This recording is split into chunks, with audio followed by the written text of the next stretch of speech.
In a kingdom where fashion ruled destiny, clothes were not just fabric, they were magic. Every stitch carried power, every color told a story. This was the kingdom of Velmora, famous for its Grand Enchanted Runway, where once a year, a single designer's creation could change their life forever.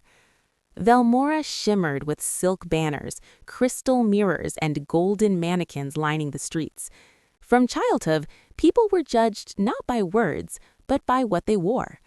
At the center of the city stood the Palace of Threads, where the queen herself watched over fashion laws. But far from the palace lived a young girl named Elira. Elira was an orphan who worked in a small tailor shop owned by Madame Bristle, a harsh woman who valued profit over passion.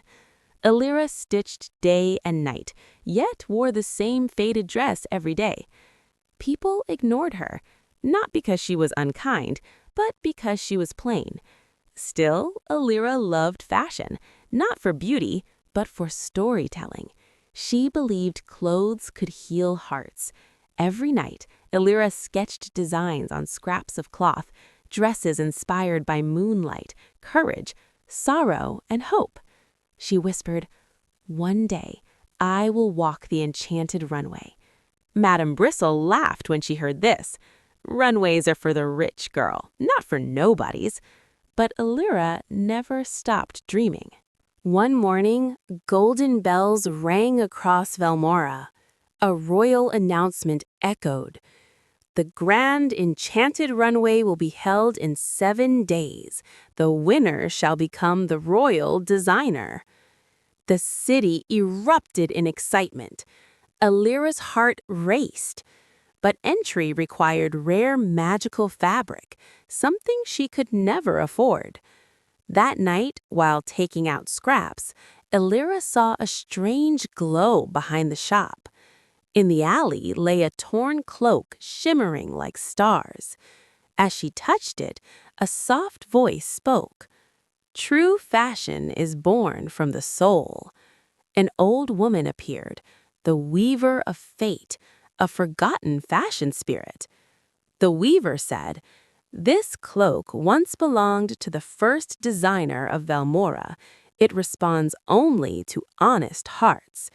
She warned Elira, "It will not obey greed, envy, or pride." Then she vanished. The cloak transformed into threads of light in Elira's hands. For 6 nights, Elira worked without rest. The fabric changed with her emotions. Blue when she felt fear, gold when she felt hope, silver when she believed in herself. The dress was simple yet breathtaking, glowing softly like dawn.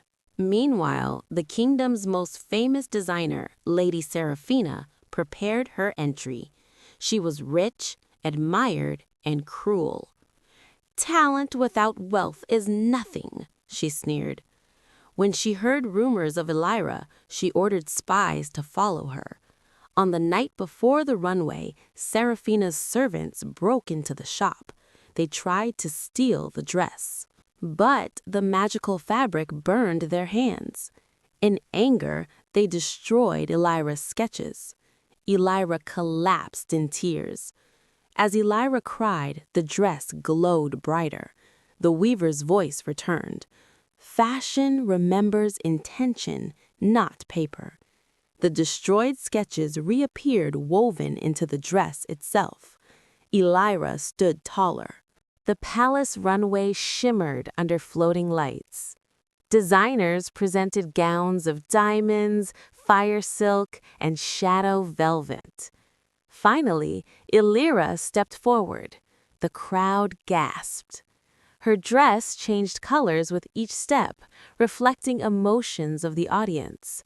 People felt seen, felt understood.